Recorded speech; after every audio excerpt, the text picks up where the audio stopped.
ጂኒ እዚህ ጋር ቁጭ በይ። እሺ ግን ምን እንዳሰብኩ ንገረኝ። ምን ንገረኛ። እንዴ ለምንድን ነው እንደዚህ የምታይ? ቆይ አንተ ከኔ ፍቅር ያዘ እንዴ? በስመ አብ ወወልድ ወመንፈስ ቅዱስ። እንዴ ምን ነው? ቆይ አንቺ አፍሽ ላይ የመጣውን ነገር ነው የምትወሪው? ምን ወደኛል ወይ ብዬ ስለጠየቅኩ ነው። እንደው አንቺን ደስ ይበልሽ ብዬ እንጂ ዳጣ በዚህ ሰዓት እሱ ክፍል አትሆንም። ምንድነው?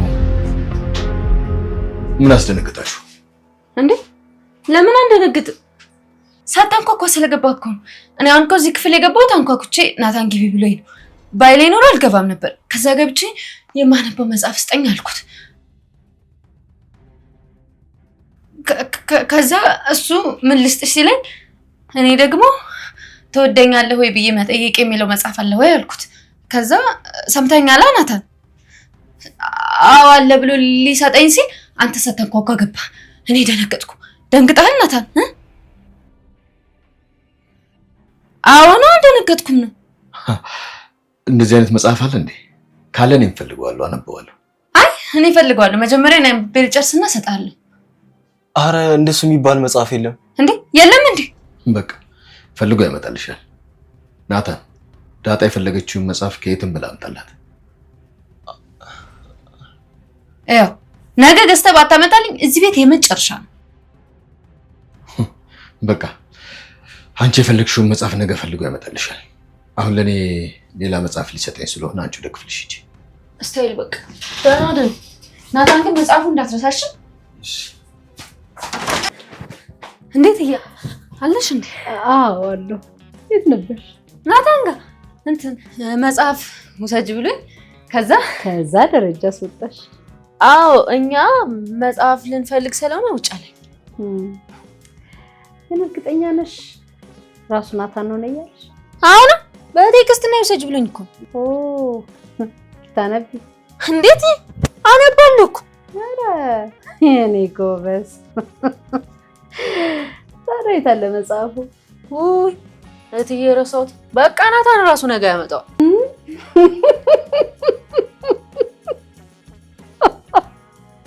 አይ ዳጣ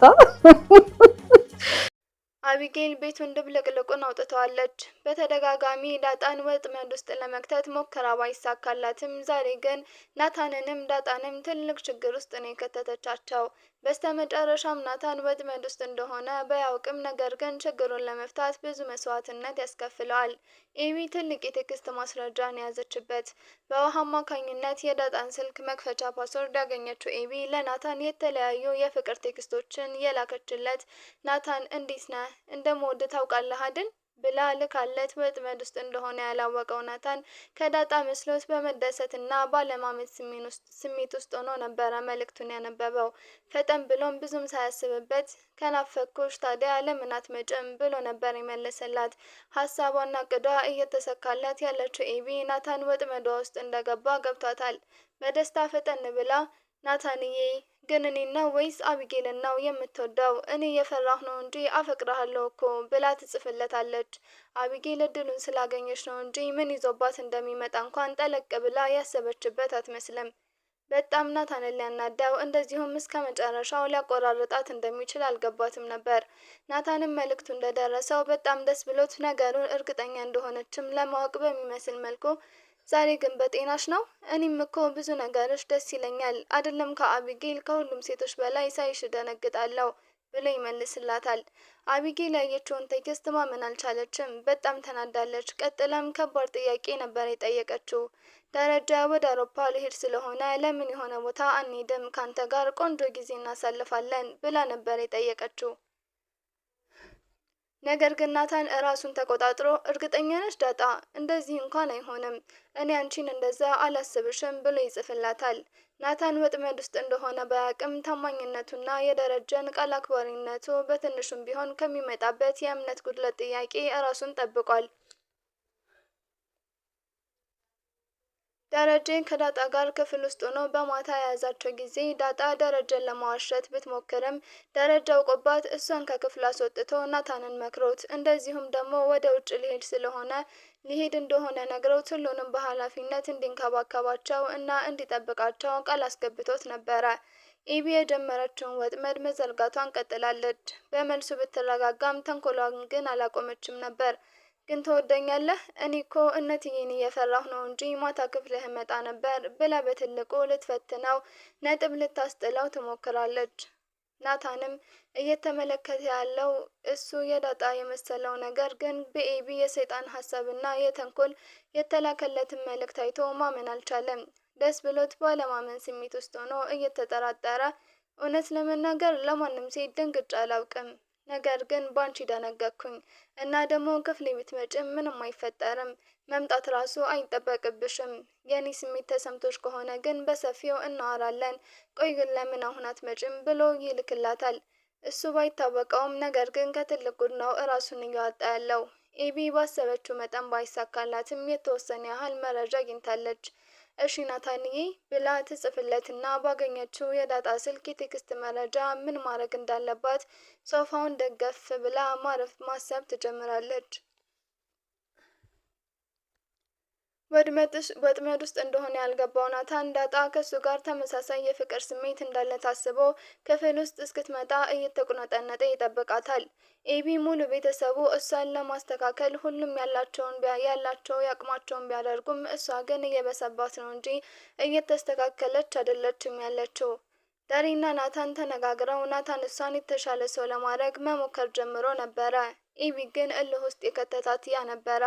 ስልኩን አግኝታ ቴክስቱን ከመላኳ በፊት ከናታን ጋር ሳሎን ላይ ተገናኝተው ነበረ።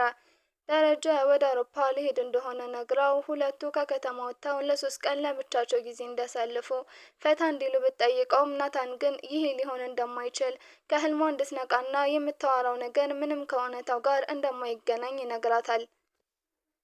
ኤቢን በንዴት ግን ናታን እኔ አስጠላሃለሁ አይደል ብላ ብትጠይቀውም ናታንም ቆንጆ እንደሆነች ነግሯት ነገር ግን ብሎ ሲጀምር አስቆማው ምን አይነት ሴት እንድትሆንለት እንደሚፈልግ ትጠይቀዋለች። ናታንም እሷን ለማሻሻል እና ለመለወጥ በማሰብ ቤተሰቦቿን የምታከብር፣ ጓደኞቿን የምትወድ፣ ክፋት በውስጧ የሌለ ደግ ሴት ለኔ ጥሩ ሴት ትባላለች ይላታል። ኤቢን ፈገግ ብላ ልክ እንደኔ ማለት ነው አይደል ስትለው ናታንም አይ እንደ ዳጣ ብሎ ጥሏት ይሄዳል። ኤቢም ከመሻሻል ይልቅ ለዚህ በቀል እንዲሆን ይመስላል ቤተክርስት ናታንን ወጥመድ ውስጥ የከተተችው። በዛኑ ሰዓት ዳሬና ባለቤቱ ማርታ መኪናቸው ውስጥ ሆነው ስለ ልጆቻቸው እያወሩ ባሉበት የውሃ ጓደኛ ምጥንን ዳሬ መኪናቸው ጋር ቆመው ይመለከታታል።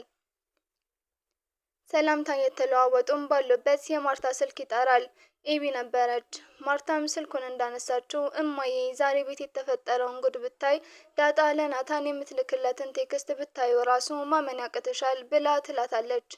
ማርታም በር ላይ ነን መጣን ብላ ስልኩን ትዘጋዋለች። ይህ ሁሉ ነገር ሲፈጠር ዳጣ ከሰላም ጋር ነበረች። ከዛ ክፍልም ወጥታ በናታን ክፍል በኩል ስታልፍ ድንገት ናታን ክፍል ትገባለች። የተፈጠረውን ነገር ምንም አታውቅም። ናታንም ሁሉንም ቴክስት እሷ እንደላከች ነበር ያሰበው። ልክ እንደቆመችም አንቺ ግን በጣም አይናውጣንሽ፣ እኔ እኮ የምታፍሪ ነበር የሚመስለኝ ሲላት፣ በንግግሩ ግራ የተጋባችው ዳጣ ምን ሰርቼ ነው ማፍራው ብላ ተጠይቀዋለች። ናታንም በፈገግታና በፍቅር አይን እየተመለከታት አንቺ ግን የእውነት ለኔ ስሜት አለሽ ብሎ ይጠይቃታል። ዳጣም በጥያቄው ግራ ተጋብታ ደንግጣ ማለት ነው ምን ብላ ትጠይቀዋለች። ናታንም ካልጋው ላይ ፈንጠረ ብሎ ተነስቶ ይወርድና ምንድነው የምትይው ዳጣ ሙድ እያልሽ ነዋ ብሎ ያፈጥባታል። ዳጣም በጥያቄውና በድርጊቱ ግራ ተጋብታ ኪድዬን እኔ ሙድ እያዝኩ አይደለም ብላ ስትነግረው ግራ የተጋባው ናታን ቆይ ቅድም ምን ስትይ ነበር ብሎ ይጠይቃታል። ዳጣም አረኔ ምንም አላልኩም፣ አሁን እኮ እዚህ ሳልፍ አንተን ለማነዳት አስቤ ነው ክፍልህ የመጣሁት ብላ ትነግረዋለች። በንግግሯ የደነገጠው ናታን ኮስተር ብሎ በቴክስት ስናወራ ምንድነው የጻፍሽው ብሎ ዳጣን ይጠይቃታል። እሷም በፍርሃት አረኔ ምንም አልጻፍኩም፣ ስልኬ እራሱ ያለው እኮ ከውሃ ጋር ነው ብላ ትመልስለታለች። ናታንም ከተቀመጠበት በፍጥነት ተነስቶ ምን የምርሽን ነው ብሎ ግራ በመጋባት ስሜቱ አፍጥጦ ይመለከታታል። ዳጣም ኪድይን እኔ ጋር የለም ብላ ትለዋለች። በዛ ሰዓት ነገሮች ሁሉ ተገለባበጠበት። ኤቢ እንደሆነችም ጠርጥሮ ባለበት ፈዞ ማድረግ ያለበትን ያስባል። ሳሎንም ኤቢ የዳጣን ስልክ ጠረጴዛ ላይ ፊት ለፊት አድርጋ ለማቃጠር ቤተሰቧን ለመበጥበጥ ዝግጅቷን ጨርሻ ትጠብቃቸዋለች። ዳሪና ማርታ ምጥንን አስከትለው ልክ ወደ ቤት እንደገቡ ኤቢ ከተቀመጠችበት የዳጣን ስልክ አንስታ ለእናቷ ለማሳየት ስትሞክር ማርታ ፈጠን ብላ ስልኩን ነጥቃት ታስቀምጣለች። ዳሪም እስካሁን ስለ ነገሩ ምንም አላስተዋለም። ምጥንን ወደ ውሃ ክፍል እንድትሄድ ነግሯት እሱም ተነስቶ ወደ መኝታ ቤቱ ይሄዳል። ማርታም የባሏን መራቅ ከተመለከተች በኋላ ምንድነው አንቺ ብላ ትጠይቃታለች። ኤቢም ለአባዬ የምናሳየው እንጂ እሱም ጉዳቸውን ይወቅ ብላ ትላታለች። ማርታም ለተጓዡ ባሏ አስባ ታየው እሱ ነገ ብዙ መንገድ ነው የሚጠብቀው ይረፍበት፣ ምን ተፈጥሮ ነው ቆይ ብላ ትጠይቃታለች። ኤቢም ፈጠን ብላ እኔን እኮ ምንም ብላ አታምኑኝም፣ እኔ ግን አንድም ቀን ተሳስቼ አላውቅም፣ አምጩ ስልኩን ላሳይሽ ብላ የዳጣን ስልክ ትከፍታለች። ናታንም ነገሩ ገብቶት ፈጠን ብሎ ወደ ሳሎን በፍጥነት ይሄዳል። በናታን ሁኔታ የደነገጠችው ዳጣም ናታንን ጠብቀኝ እያለች ትከተለዋለች። ዳጣ ድራማ ለማየት አጓጊና ተጠባባቂ መሆኑን ቀጥሏል። ድራማውን አሳጥሬና አሳምሬ በፍጥነት እንዳደርስላችሁ ቻናሉን ሰብስክራይብ፣ ቪዲዮውን ላይክ፣ ሼር ማድረግ ቤተሰብ ሆኖ ቪዲዮውን ስንለቅ ቶሎ እንዲደርሳችሁ የደወል ምልክቱን መጫን አትርሱ። በሌላ ቪዲዮ እስክንገናኝ ሰላም ቆዩ።